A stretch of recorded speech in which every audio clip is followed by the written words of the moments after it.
Lord. जय मसीह की। परमेश्वर का धन्यवाद देते हैं इस सुंदर समय के लिए कि वो भला परमेश्वर है। और मेरा नाम खुशबू वर्मा है, लेकिन अब मैं खुशबू वर्मा से खुशबू रॉय बन गई हूँ पिछले 7 महीने से। Assembly of believers church Mirzapur की कलीसिया की तरफ से आपको सलाम। और अभी जब मैं मेरी शादी के पहले मैं इलाहाबाद और बनारस के बीच में पड़ता है मिर्ज़ापुर, वो एक शहर है जहाँ पे हम परमेश्वर की सेवकाई करते थे बचपन से। जब मैं 13 साल की थी तब मैंने प्रभु यीशु मसीह को जाना और प्रभु यीशु मसीह को ग्रहण किया, और प्रभु यीशु मसीह ने मेरी ज़िंदगी को बदला। और तब से लेकर के आज तक परमेश्वर का हमने साथ नहीं छोड़ा है और उसकी इबादत को कर रहे हैं, उसकी आराधना प्रार्थना जहाँ मौका मिलता है मैं वो मौका छोड़ती नहीं हूँ। मैं परमेश्वर का इस बात के लिए धन्यवाद देती हूँ क्योंकि मन को बदलने वाला परमेश्वर है, जीवन को बदलने वाला परमेश्वर है, और उस जीवन में खुशहाली लाने वाला भी कौन है?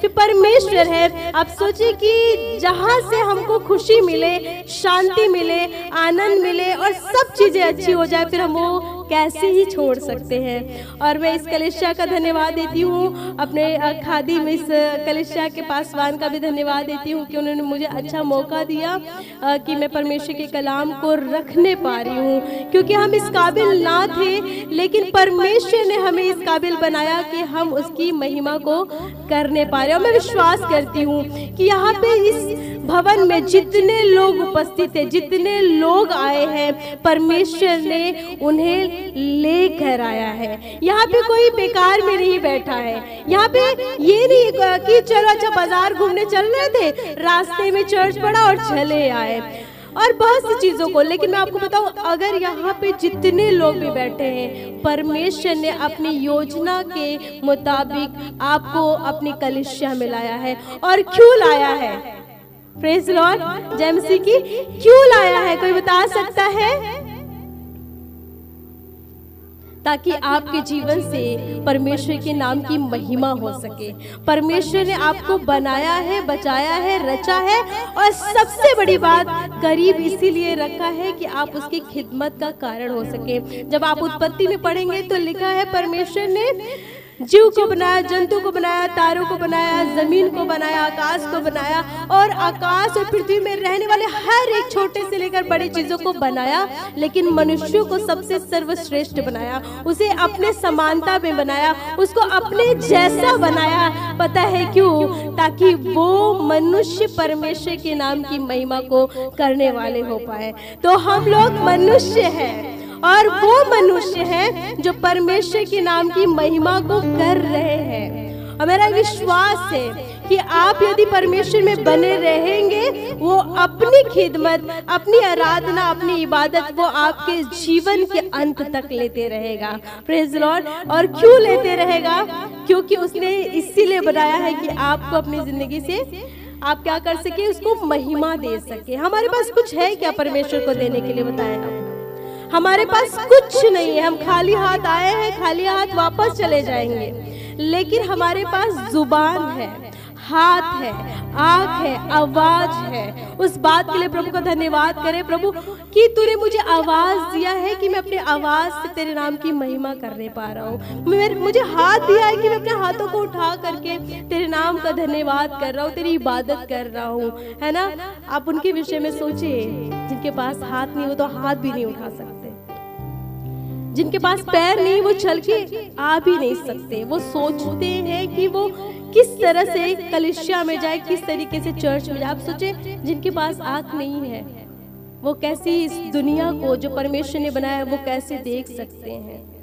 जिनकी जुबान नहीं है, जो गूंगे हैं, वो परमेश्वर की कैसे आराधना कर सकते हैं। जब आप जिन चीजों को जो नेचुरल है, आप जब इस चीज को सोचने लगेंगे, मैं आपको बताऊं, आपका हृदय, आपका दिल धन्यवाद से ऐसे भर जाएगा कि प्रभु तूने मुझे सर से लेकर के पैर तक परिपूर्ण बनाया है, कोई कमी नहीं छोड़ा है, और इसलिए बनाया है कि हम तेरी खिदमत को करने वाले हो सके।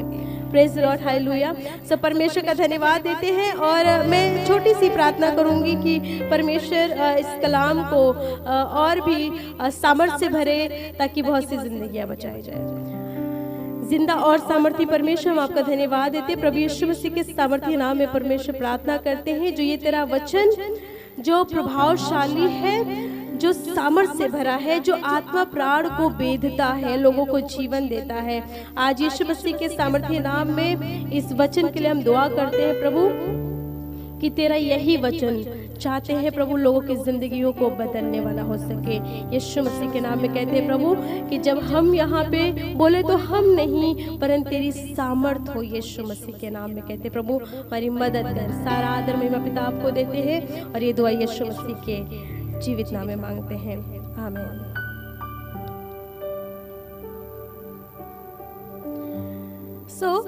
परमेश्वर के वचन में जाने से पहले मैं एक आपसे क्वेश्चन करना चाहूंगी, और बहुत नॉर्मल क्वेश्चन है, बहुत ज्यादा ही इजी है आपके लिए। एक कारीगर, जो एक मिस्त्री जिसको बोलते हैं, उसको घर बनाने के लिए क्या क्या चीजों की जरूरत होती है? सब लोग घर में रहते हैं ना, सबके पास घर है, सबके पास घर है ना, चाहे वो सीमेंट की हो, चाहे वो मिट्टी की हो, चाहे वो बांस की लकड़ी की हो, चाहे कोई भी क्यों घर ना, घर तो है। लेकिन आप सोचे कि कारीगर को घर बनाने के लिए किस चीज की आवश्यकता होती है? यस, हाँ सही बोल रही हैं आंटी आप, सीमेंट, बालू और किस चीज की?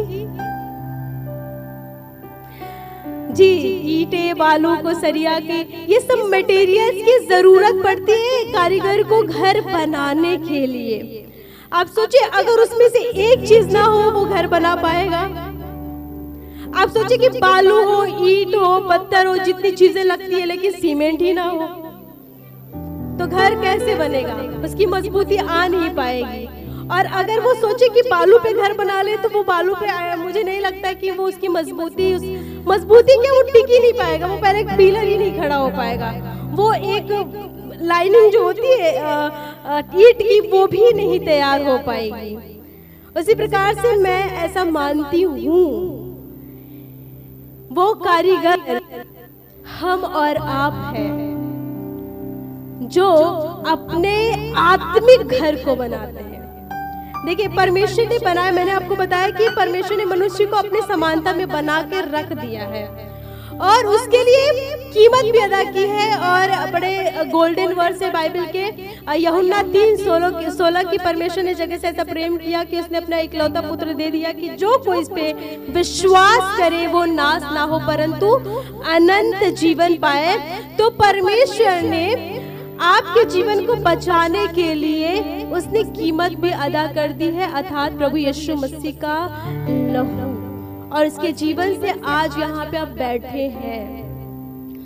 तो हमारा और आपका कर्तव्य क्या बनता है कि अब आप अपने जीवन को कैसे जिए, आप अपने जीवन को कैसे चलाएं। अब आपका जो बचा हुआ जीवन है, चाहे वो प्रेजेंट है या वर्तमान है या भविष्य है, आप उसको कैसे बनाएं।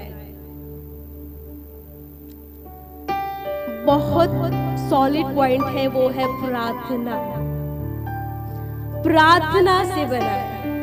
अगर आप प्रार्थना नहीं करेंगे, आप सोचिए कुछ टाइम रुक करके अपने हर एक चीजों को जो आपके दिमाग में चल रही है, अगर आप प्रार्थना नहीं करेंगे तो आपके घर में बदलाव होगा।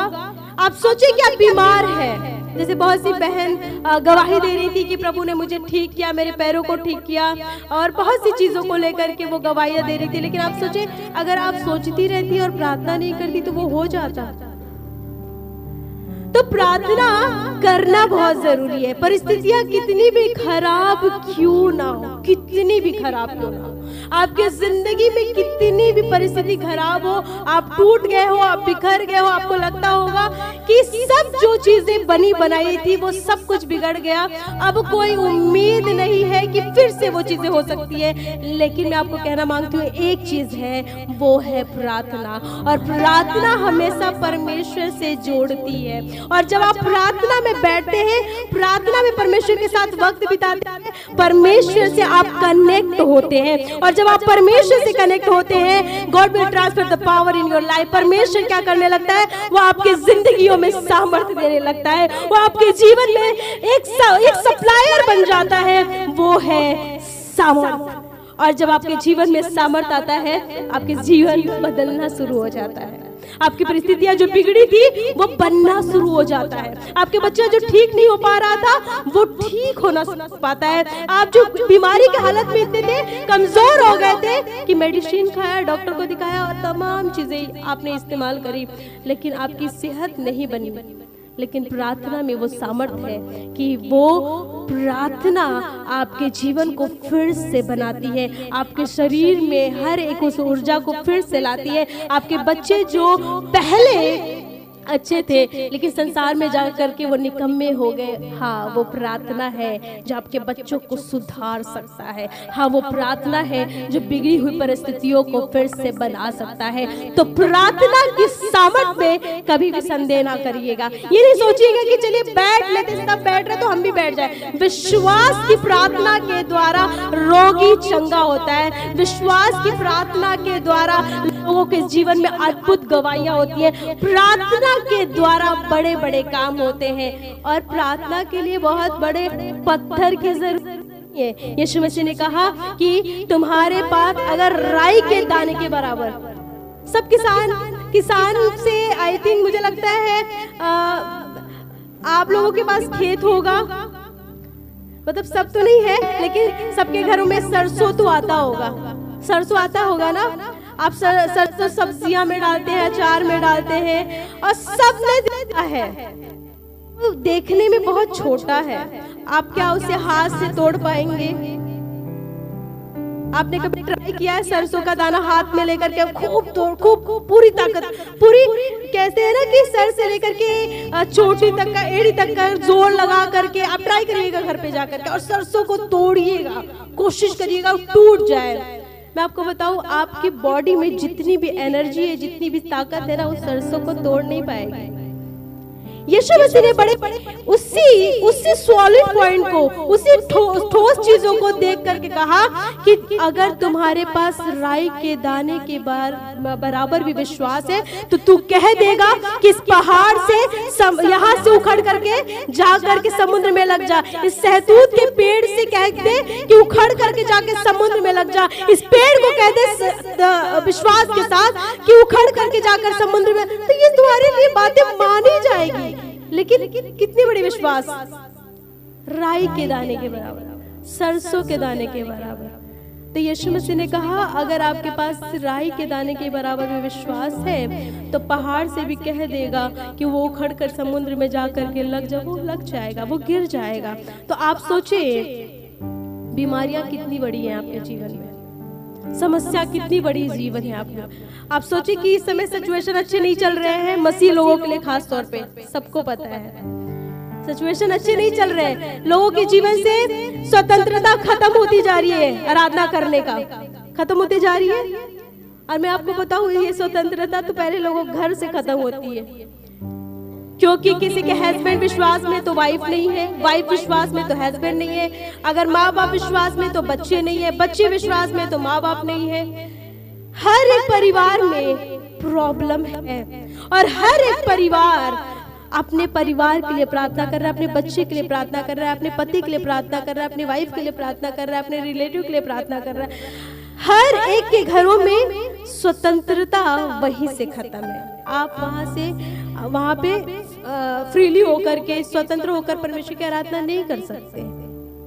बहुत लोगों को मैंने देखा छुप करके वो आराधना करने जाते। मैं आपको बताऊं, एक आंटी है जो वो उपाध्याय है कास्ट की, और उनके कास्टिज्म में अलाउड नहीं है वचन पढ़ना, चर्च जाना, लेकिन वो प्रभु यीशु मसीह को जब से ग्रहण करी, मैं आपको बताऊं, आपने देखा होगा जो ओल्ड लेडी होती है उनके पास पैसे रखने वाली एक छोटी सी थैली बनाई जाती है, वो उसमें नया नियम जो छोटी सी पुस्तक होती है उसमें रख करके वो बोलती है मैं जा रही हूँ सब्जी खरीदने हर शाम को। वो कहती है कि मैं अपने हस्बैंड को, अपने बच्चों को, सबको बोल के जाती है, क्योंकि उनकी जेठ जेठानी और बहुत से बड़े परिवार से बिलोंग करती है। तो वो कहती है कि मैं सब्जी खरीदने जा रही हूँ, और वो जा करके हर एक ठेले पे सब्जी वाले को सुसमाचार प्रचार करती है। पता है क्यों? क्योंकि उनको पता है कि इस वचन का कीमत क्या है, क्योंकि उनको पता है कि कौन सा इंसान, कौन सी व्यक्ति अपने जीवन में सफर कर रहा है। एक अच्छा कपड़ा पहन लेना, अच्छे बैग टांग लेना, अच्छे घर में रहना लोगों के जीवन से बंधनों को, आप ये ना सोचिएगा कि अच्छे लाइफ को जी रहा है, न जाने उसके जीवन में कौन सा बंधन है। जय मसीह की। और मैं आपको इसी से इनकरेज करना चाहूंगी कि प्रार्थना कभी भी नहीं रोकिएगा, प्रार्थना कभी भी नहीं रोकेगा। और मैंने आपको बताया कि एक कारीगर जब घर को बनाता है तो उसको मटेरियल्स की जरूरत पड़ती है। दो चीज है, अगर मटेरियल्स होगा और कारीगर नहीं होगा तो घर नहीं बनेगा, और कारीगर होगा मटेरियल्स नहीं होगा तो भी घर नहीं बनेगा। वैसे हमारे जीवन में प्रार्थना है, प्रार्थना करने वाला व्यक्ति है तो चीजें पॉसिबल है, लेकिन वो इनकम्प्लीट है, वो अधूरा है। और एक मनुष्य के आत्मिक वाले जीवन में मसाला क्या है, मटेरियल्स क्या है? आप सोचिए, मैं एग्जांपल इसलिए दे रही हूँ कि मैं अच्छे से समझा सकूं आपको।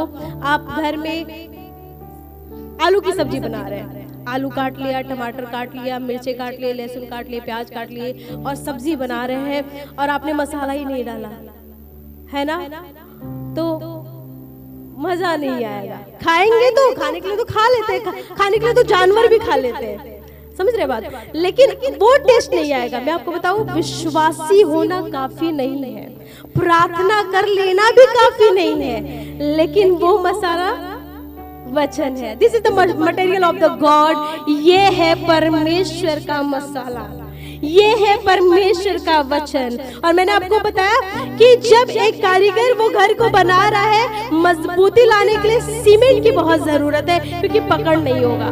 तो विश्वासी अगर है, आप चर्च संडे संडे आ रहे हैं, दुआ कर रहे हैं, लेकिन उस मजबूती को लाने वाला this is the material of God, और ये है परमेश्वर का वचन, ये है जीवन का मसाला।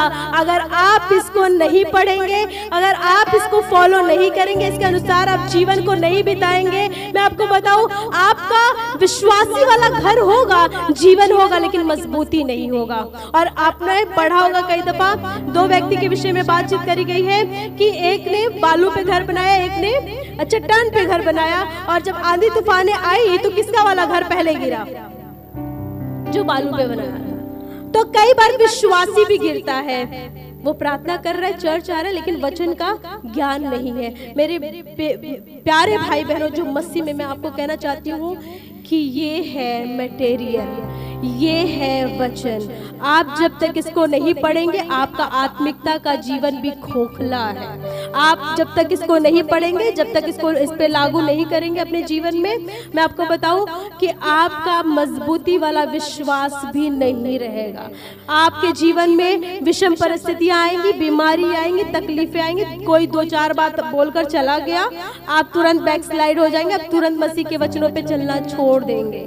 और इतनी भी क्रिटिकल परिस्थितियां होंगी कि मैं आपको बताऊं कि लोग आपकी स्वतंत्रता को छीन लेंगे, क्योंकि आजकल इस में है कि लोग स्वतंत्रता के साथ आराधना नहीं कर सकते, लोग छुप छुप के आराधना करते हैं। लेकिन मैं आपको बताऊं, लेकिन जिस दिन परमेश्वर का वचन आप थामे रहेंगे, आप कभी गिरेंगे नहीं। आप चार दीवारी में पैक तो रहेंगे, लेकिन आप मजबूती के साथ खड़े रहेंगे। यदि आपके चारों तरफ विरोधी है, लेकिन फिर भी आप मजबूती के साथ खड़े रहेंगे। पता है क्यों?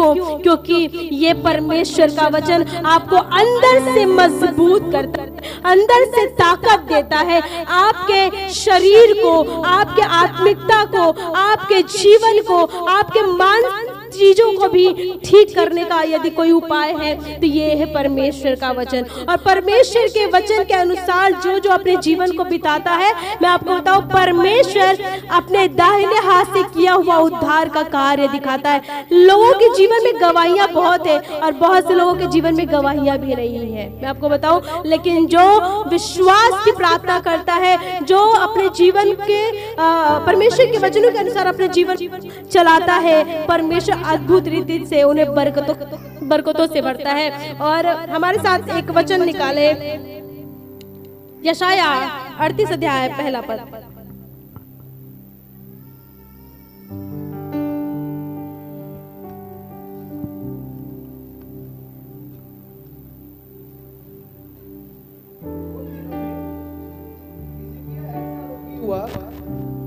वो मरने पर था। तब आमोस के पुत्र यशाया नबी ने उसके पास जाकर कहा, यहोवा यूं कहता है, अपने घराने के विषय में जो आज्ञा देनी हो वह दे, क्योंकि तू ना बचेगा, मर ही जाएगा। Praise Lord. और यहाँ पे यशाया 38 अध्याय के पहले पद में लिखा है कि एक राजा है और वो राजा लड़ने में बहुत सुरवीर है। वो जहाँ कहीं पे भी लड़ाई पे जाता था वो जीत कर ही आता था, वो हारता नहीं था और बहुत अमीर था। राजा के पास सोचिए किसी चीज की कमी हो सकती है। अगर आपके गांव में प्रधान है तो प्रधान बोले कि आज मेरे पास चावल नहीं है बनाने के लिए, आप विश्वास करेंगे? वो तो खुद ही प्रधान है, वो तो खुद ही चावल बांटते हैं। आप सोचिए ये राजा है, इसको किसी चीज की कमी घटी नहीं है, लेकिन एक चीज की कमी है। और देखिए लिखा है उन दिनों में हिजकिय्याह ऐसा रोगी हुआ कि मरने पर था। तब आमोस के पुत्र यशाया नबी ने उसके पास जाकर कहा, यहोवा ये कहता है, अपने घराने के विषय में आज्ञा देनी हो तो वह दे, क्योंकि तू न बचेगा, मर ही जाएगा। और ये राजा को इस बात का जब पता चला, एक नबी है और उससे जब उसने बताया कि अब तू मरने पर है और जो कुछ भी तुमको एडवाइस देना, सलाह देना है, जैसे आपने देखा होगा कि जब कोई पेरेंट्स, माता पिता अपने बच्चों को छोड़ के जाते तो बोलते सड़क पे नहीं निकालना, पड़ोस में नहीं जाना, कोई देगा तो खाना नहीं, कोई बुलाएगा तो सुनना नहीं। वो इंस्ट्रक्शन दे के जाते हैं, एडवाइस देकर जाते हैं। लेकिन इसी प्रकार से ये आकर कहने लगा कि जो कुछ भी अपने घराने के विषय में तुझे कहना है कह के दे। वो भी सोच रहा होगा क्यों, क्योंकि पहले ये नहीं बोला तू मरने पे, पहले उसने समझाया बहुत बार और कहा ऐसे ऐसे अपने घराने के विषय में अगर कुछ बताना है तो बता दे। और लास्ट में कहता है क्योंकि तू बचेगा नहीं, मर जाएगा। आप सोचिए कि उस राजा को जो युद्ध में जा रहा है, जो लड़कर जीत कर आ रहा है, जिसको किसी चीज की कमी घटी नहीं है, जिसके पास इतना पर्याप्त पैसा है कि वो अपनी बीमारी का इलाज करा सकता है, लेकिन वो अपने जीवन को नहीं बचा सकता है। जब उसको पता चला कि वो मरने पे है, देखिए मेन पॉइंट क्या है, लिखा है दूसरा पद में इस प्रकार से लिखा है, तब हिजकिय्याह ने दीवार की ओर मुंह फेर करके यहोवा से प्रार्थना करके कहा, हे यहोवा, मैं विनती करता हूँ, स्मरण कर कि मैं सच्चाई और खरे मन से अपने को तेरे सम्मुख जानकर चलता आया हूँ और जो तेरी दृष्टि में उचित था वही करता आया हूँ। और हिजकिय्याह बिलक बिलक कर रोने लगा। Praise the Lord, hallelujah. जैसे मैंने कहा इसको किसी चीज की कमी घटी नहीं थी, लेकिन जब इसको पता चला कि ये मरने पे है तो ये पहले अपने परिवार के पास नहीं गया, ये अपने बच्चों पे नहीं गया, ये उस दास से बहसबाजी नहीं किया कि तुझे किसने बता दिया कि मैं मरने पे हूँ, किसने तुझे चिता दिया कि मैं मरने पे हूँ। इसने कोई भी बहसबाजी नहीं करी, इसने एक काम किया और ये था कि वो अपने कोठरी में गया, दीवार की तरफ अपने मुंह को फेर कर प्रार्थना करने लगा, क्योंकि उसको पता था जिस युद्ध में मैं लड़ने जाता हूँ जयवंत कौन करता है?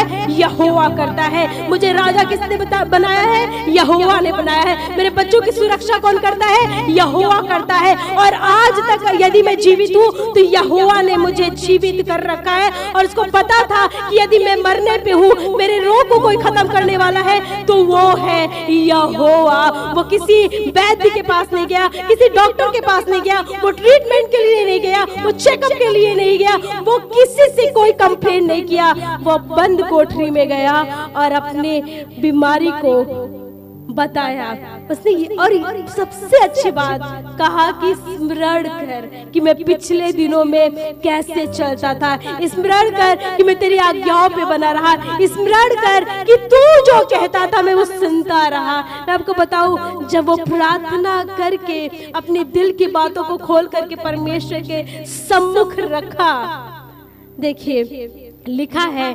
4 पद में, तब यहोवा का यह वचन यशाया के पास पहुंचा, जाकर हिजकिय्याह से कह कि तेरे मूल पुरुष दाऊद का परमेश्वर यहोवा यूं कहता है, मैंने तेरी प्रार्थना सुनी, तेरे आंसू देखे और सुन, मैं तेरी आयु 15 वर्ष बढ़ा दूंगा।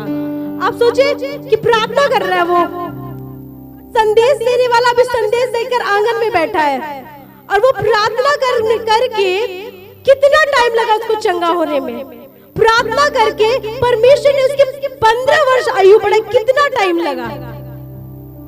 अब सोचिए, वो जो व्यक्ति एक संदेश वाहक करके कह रहा है तू मरने पे है, और वो जाकर प्रार्थना कर रहा है, और वही संदेश वाहक आकर के उसको कह रहा है कि तेरी प्रार्थना सुन ली गई है। अब परेशान होने की जरूरत नहीं है, अब घबराने की जरूरत नहीं है। परमेश्वर ने तेरे आंसुओं को देख लिए, परमेश्वर ने तेरे आंसुओं को पोंछ लिए, परमेश्वर ने तुझे चंगा कर दिया है। परमेश्वर तुझसे प्रेम करता है, तभी तो उसने परमेश्वर ने चंगा किया। आप सोचिए कि यदि वो परमेश्वर की आज्ञाओं पे ना बना रहता, वो उसके विरुद्ध काम करता, परमेश्वर प्रार्थनाओं को सुनता?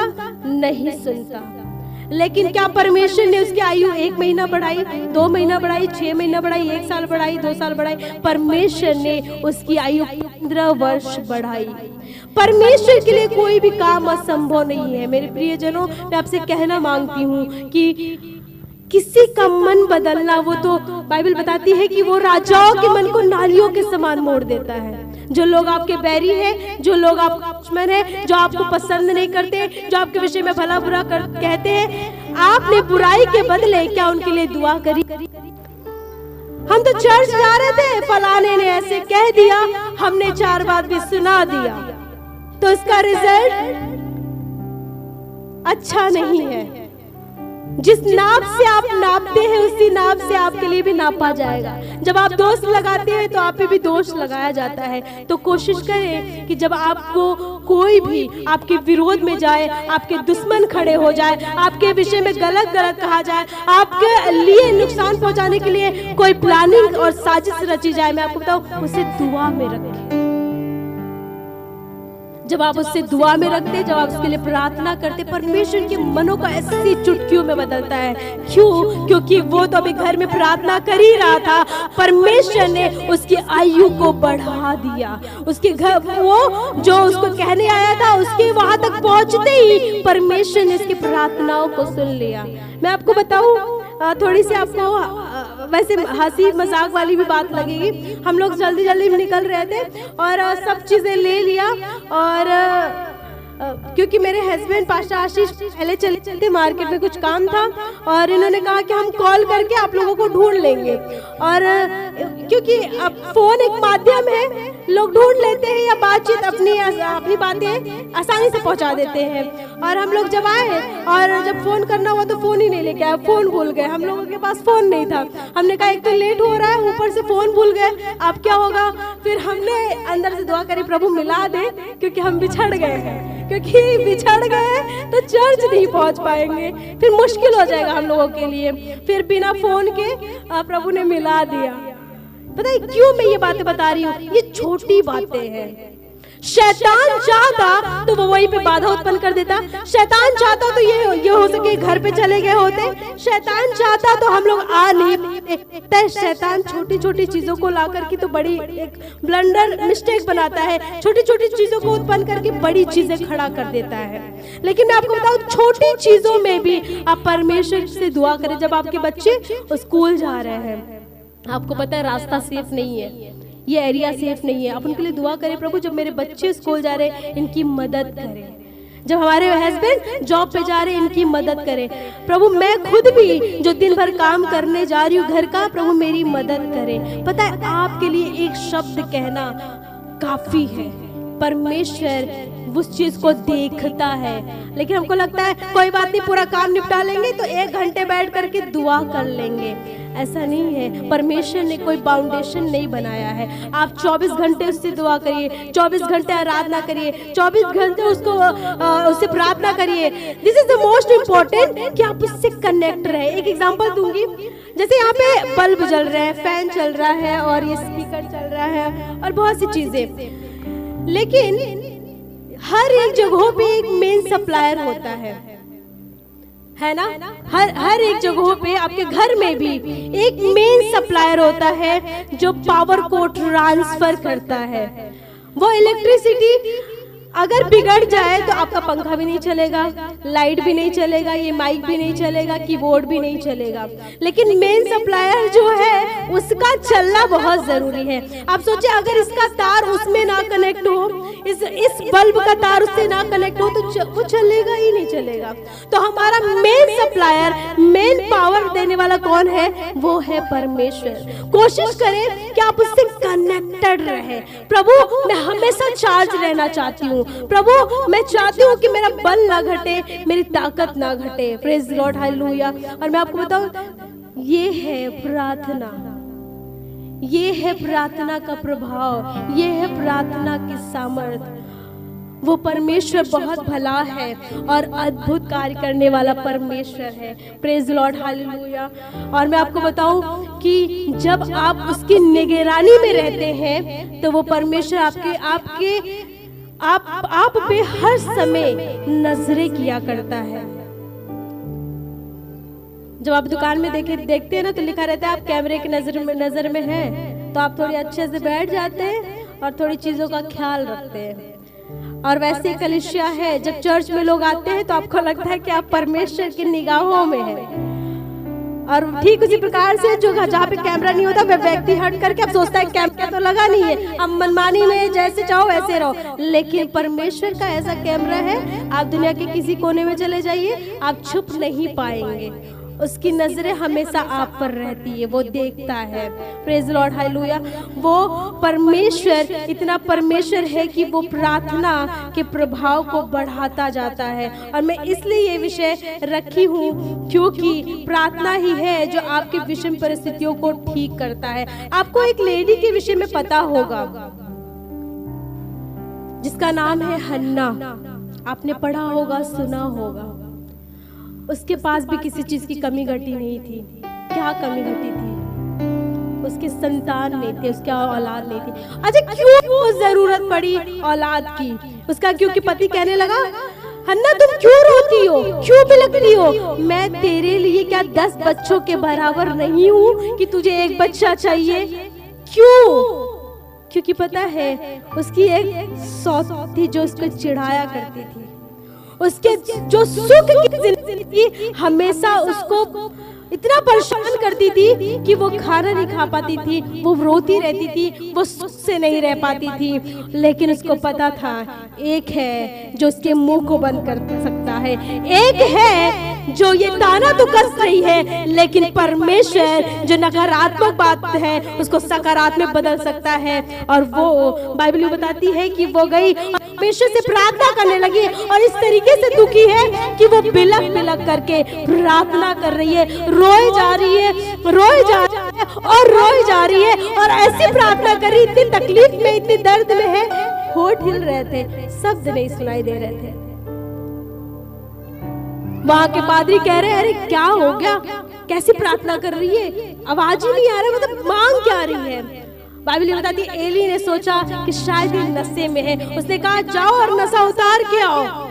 लेकिन मैं आपको बताऊं, आपके दर्द को, आपकी तकलीफ को, आपकी प्रार्थना को, आपकी इमोशंस को मनुष्य जो है वो समझ नहीं पाएगा, लेकिन वो आपके दिल की बातों को जानता है, वो आपकी तकलीफों को जानता है।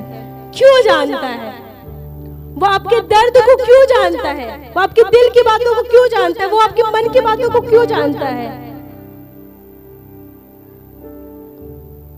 क्योंकि उन्होंने प्रभु यीशु मसीह के द्वारा अपने खून को दिया है और उस खून के द्वारा आप बचाए गए हैं। और आप कह सकते हैं कि मेरे हृदय में प्रभु मसीह का खून है, मेरे जीवन में प्रभु यीशु मसीह का खून है जो परमेश्वर से कनेक्ट करता है। शायद मनुष्य मेरे तकलीफ को ना देखे, मेरे खुद के, मैं आपको बताऊं, आपके क्लोज के लोग आपको नहीं समझेंगे, लेकिन उस दर्द को अगर कोई समझेगा तो वो है परमेश्वर। मेरे प्रिय जनों, मैं आपको बताऊं, परमेश्वर से प्रेम करना शुरू करें, परमेश्वर से बने रहे। और मैं आपको बताऊं, कुछ लोग सोचते हैं कि परमेश्वर से दूर जाना शायद परिस्थितियों का ठीक हो जाना होता है, लेकिन परमेश्वर से दूर जाना मतलब होता है कि आप विपत्तियों को और दावत देते हैं। इन्विटेशन देते हैं कि और आओ और आओ और आओ। लेकिन मैं आपको बताऊं कि जब आप परमेश्वर से कनेक्टेड रहेंगे, परमेश्वर आपको बचाएगा हर एक परिस्थितियों में। Praise the Lord, hallelujah. और मैं आपको बताऊं कि प्रार्थना क्यों जरूरी है। क्योंकि बंधन अभी खुले नहीं है। जिस दिन बंधन खुल जाएंगे आप आजाद हो जाएंगे। बंधन का खुलना बहुत जरूरी है। मेरे साथ एक वचन निकाले, प्रेरितों की पुस्तक 16 अध्याय और 25 पद को पढ़ दें।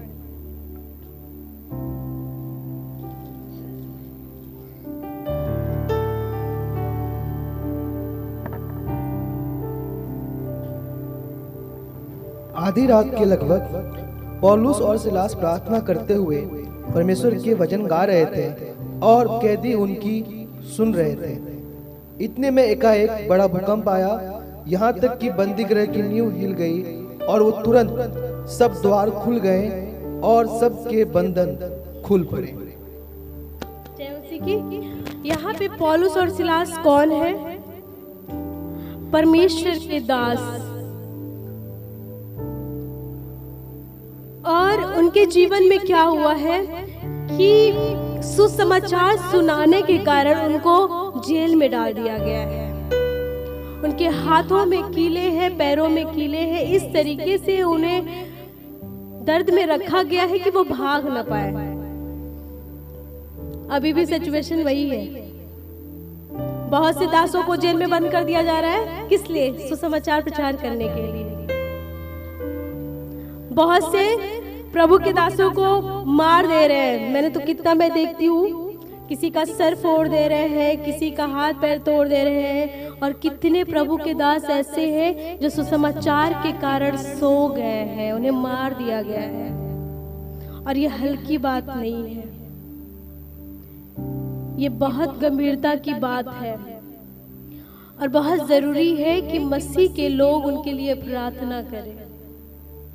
और ऐसी सिचुएशन उन दिनों में था कि पौलुस और सिलास को कैद खाने में डाल दिया गया है। उनके हाथों पैरों में कीले ठोके गए हैं, लेकिन उनको पता था कि आराधना प्रार्थना रुकना नहीं चाहिए।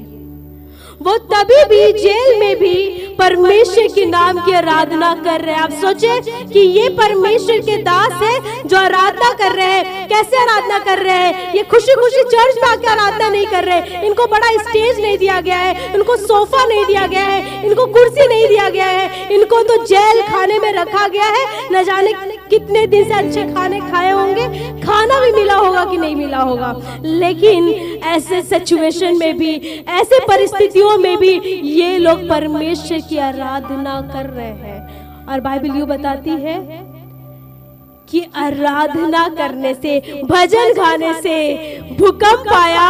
और इस तरीके से भूकंप आया कि हर एक बंधनें खुल गई है, बेड़ियां टूट गई है। Praise the Lord. और इतना ही नहीं, जिस दरोगा ने बंद किया था उसने उसको जाने क्या आज्ञा दी, और वो दरोगा का जीवन भी बचाया गया, उसका पूरा परिवार भी बचाया गया। मैं आपको कहना मांगती हूँ कि ये तो हम लोगों के जीवन में कुछ नहीं है, कुछ नहीं है। क्योंकि इससे बुरे दिन भी आएंगे जब आप परमेश्वर की आराधना नहीं कर पाएंगे। लेकिन क्या उस समय भी आप वफादार रह पाएंगे? क्या उस समय भी आप प्रार्थना इसी तरीके से कर पाएंगे? क्या उस टाइम में भी आप कलीसिया आएंगे? क्या उस टाइम में भी आप अपनी जुबान से परमेश्वर को धन्यवाद कहेंगे कि प्रभु तेरा धन्यवाद? नहीं तो करना पड़ेगा, क्योंकि परमेश्वर ने आपको इसीलिए बनाया है कि आप उसकी खिदमत कर सके।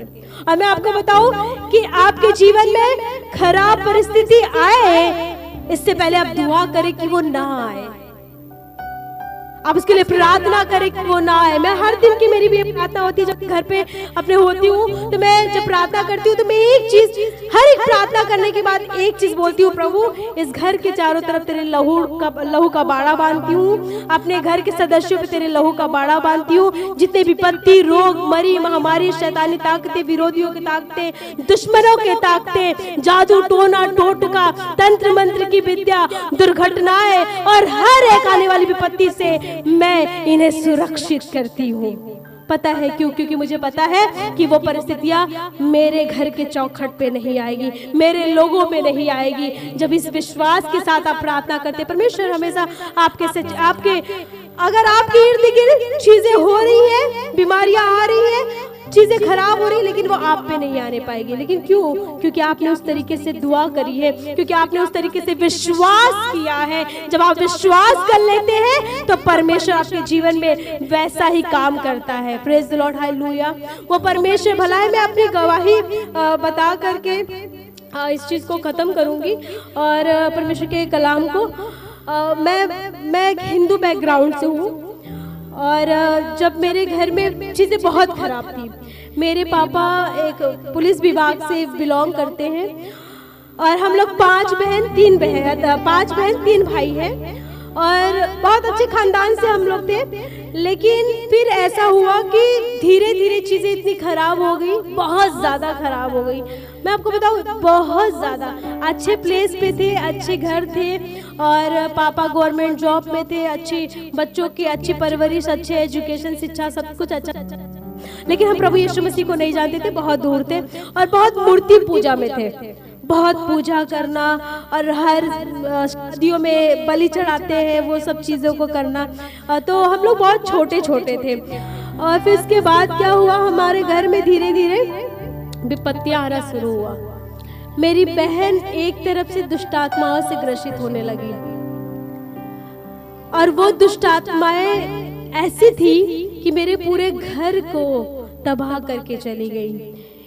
एक बहन पे वो दुष्ट आत्मा आती, उसको दिखाया जाता, क्योंकि हम लोग विश्वास में नहीं थे तो लोग कहाँ जाते, जब विश्वास में थे तो कहाँ जाते थे, तांत्रिक के पास जाते थे, ओझा के पास जाते थे। और ओझा का डिमांड होता है 10,000, 20,000, 25,000, 30,000, जैसे वो बोल दिया आपको लाना ही लाना है, क्योंकि मनुष्य सोचता है ये डॉक्टर है, ये जीवन दे देगा। तो क्या है कि जितना पैसा मांगते गए, मम्मी देती गई और उसको ठीक करता तो दूसरी वाली पे हावी हो जाता, फिर उसको ठीक करता तो तीसरी वाली पे हावी हो जाता। ऐसे करके सब चीजें चलती चलती, मैं आपको बताऊं, 3 साल तक। कितने साल तक? 3 years, 3 साल। मैं आपको 3 साल तक इस दुष्ट आत्मा ने हम लोगों को ऐसा अंदर से खोखला किया, फाइनेंशियली बहुत खत्म, क्योंकि दिखाने के चक्कर में पूरे पैसे जाते थे। जितने हमारे बजट थे वो भी खत्म हो गया। फिर कर्ज लेकर के दिखाते फिर कर्जे में चले गए। अब तो 6-7 लाख कर्जे। और पापा पहले जॉब करते थे और कम से कम 7 लाख कर्जे हो गए और तभी भी हम लोग को नहीं समझ में आ रहा था क्या करें। और ऐसा लगता था कि अब बचेंगे नहीं, मर जाएंगे, क्योंकि कंडीशन इतनी खराब हो गई थी।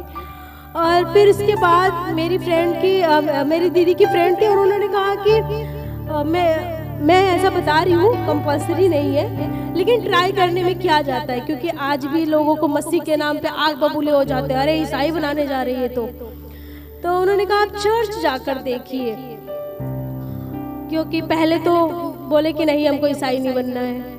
फिर बहुत ज़्यादा कंडीशन खराब हो गई तो ये हुआ कि ठीक है, हमने फादर को नहीं देखा, हमने पादरी को नहीं देखा कैसे होते हैं। फिर उन्होंने कहा ठीक है आप हमारे घर पे लेकर आइए।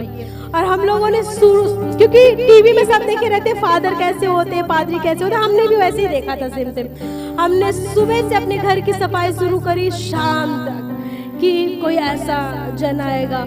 और फिर हमने देखा कि एक व्यक्ति आते हैं जो कुर्ता पैजामा पहन कर के आए और आते ही फिर उन्होंने सुसमाचार पहले प्रचार किया और उन्होंने कहा कि विश्वास बहुत बड़ी चीज़ है, अगर आप विश्वास कर लेंगे तो बंधने खुल जाएंगे, विश्वास नहीं करेंगे तो आप वैसे के वैसे रह जाएंगे।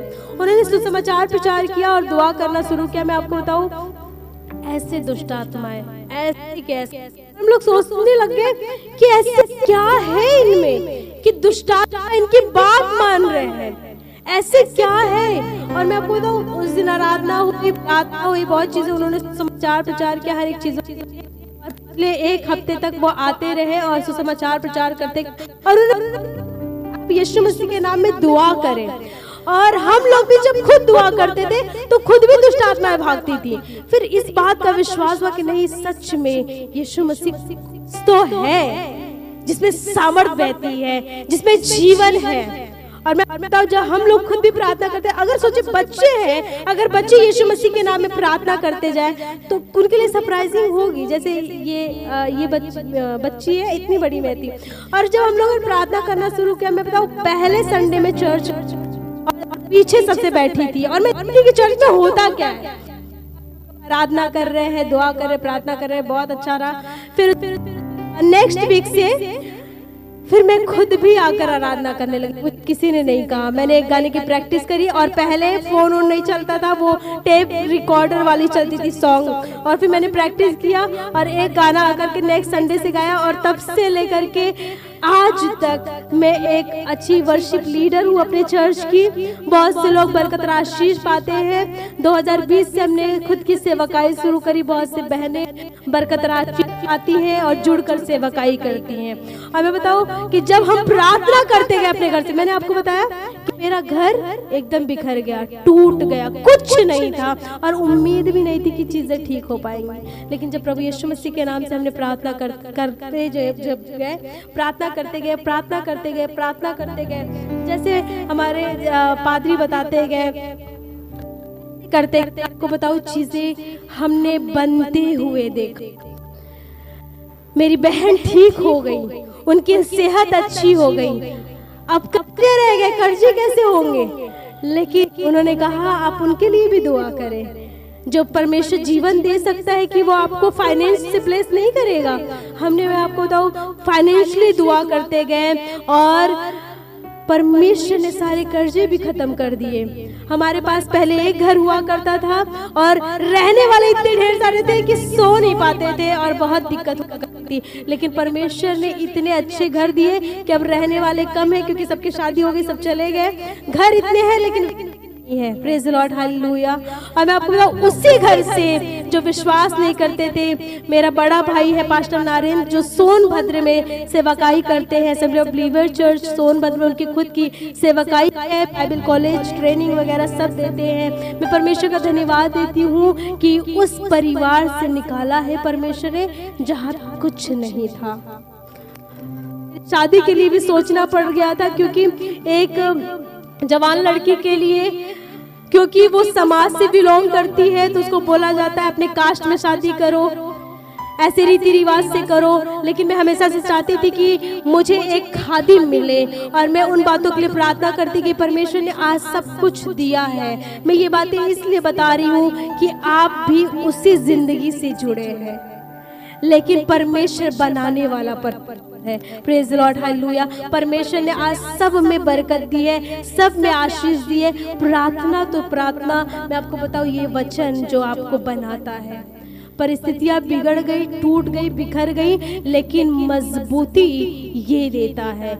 आप सोचे, आप जब खाना खाते हैं तो आप एक कौर खाकर छोड़ नहीं देते हैं। आप हष्ट पुष्ट रहने के लिए कम से कम 4-5 और भी खाने वाले हो तो 7-10 रोटी खाते हैं, क्योंकि उनको अच्छी वाली ताकत चाहिए।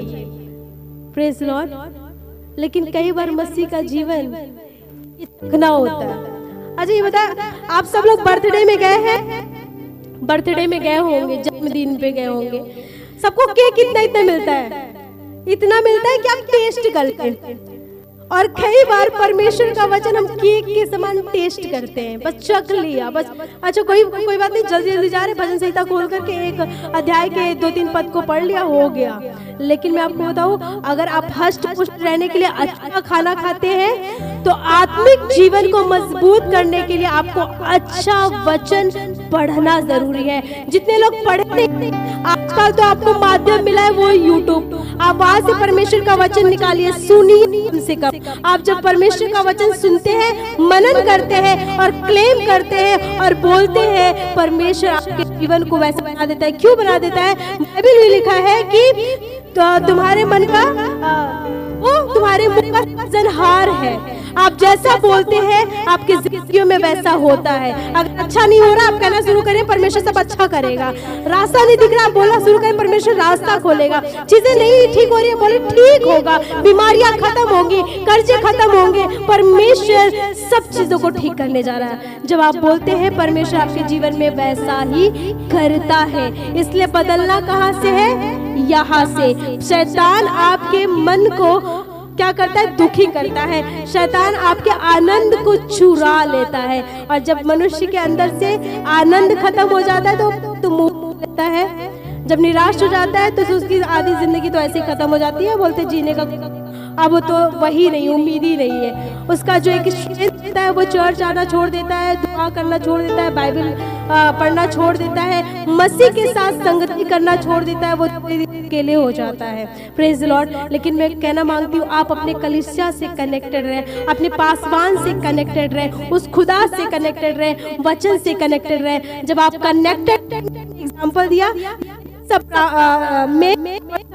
Supplier will supply in every direction. क्या मेन सप्लायर जो होता है इलेक्ट्रिसिटी का वो पंखे में, ट्यूबलाइट में, स्माइक में, कीबोर्ड में इलेक्ट्रिसिटी देता है। जब आप परमेश्वर से कनेक्टेड रहेंगे तो आपको एनर्जी मिलती रहेगी। और मैं आपको बताऊं कि मसीह बहनें जो है आपको सेवकाई में नहीं है तो क्या हुआ, लेकिन आप घर में जब आप उठकर प्रार्थना करती हैं ये एक सेवकाई है। अपने घर के लिए, अपने गांव के लिए, अपने पड़ोस के लिए, अपने खानदान के लिए दुआ करें। प्रभु हर एक चीजों को बदलेगा। Praise the Lord. प्रभु इस कलाम से आपको बहुत ऐसे बरकत आशीष दे।